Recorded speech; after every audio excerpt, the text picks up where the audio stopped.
Hello everyone, this is Joe W. Today I'm going to talk about my thoughts on the Now re-releases. In 2018, Now 1 was re-released on CD, vinyl, cassette in order to celebrate Now 100 being released, which is a great way to celebrate it.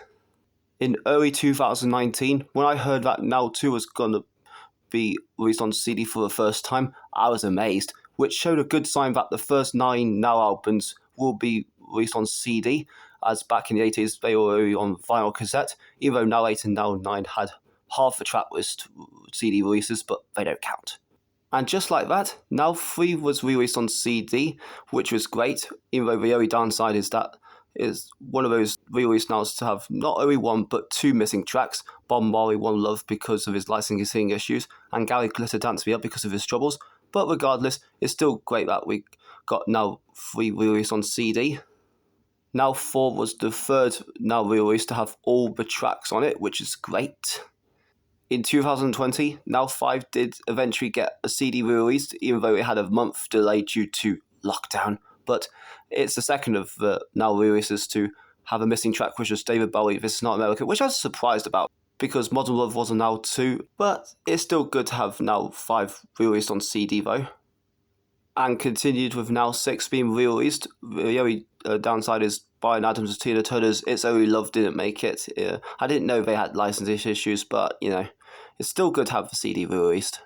Now 7 had a week delay because of lockdown again, but it's still good to have re-released despite 3 missing tracks. David Bowie, Absolute Beginners, which was expected then. Then Real Roxanne, Bang Zoom, and Patti LaBelle and Michael McDonald's On My Own, which was a surprise.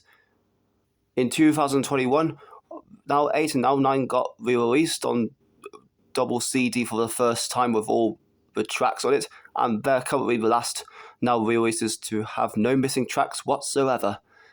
Then after that, the Now re-releases did continue from Now 10 due to popular demand, which I can understand that because, the original releases of the Now 10 onwards is a bit pricey these days. Despite each of the re-releases having missing tracks, like Now 10 was missing Heart Alone and Whitesnake Here I Go Again, which I was really surprised about.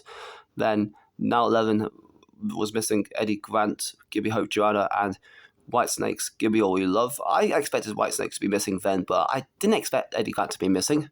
Then Now 12 was the first of many of the Now releases to have Phil Collins missing. I was surprised Hearts v Streams made it, even though Alone wasn't on Now 10.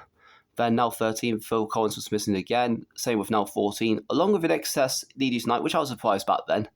Then Now 15 with Mystify INXS again, which I expected. Then Now 16, Kate Bush, Central World was missing, which I was really surprised about, even though Running Up That Hill was on Now 6. And Lil Uzi's French Kiss was missing as well, which I was surprised about, even though some people claim it was because of the content of the song, but it's good that the Now releases are still continuing, as long as the fans want it. But of course, I got original releases of Now 10 onwards. Right, that's my thoughts on the Now re-releases. I hope you enjoyed, and I'll see you next video.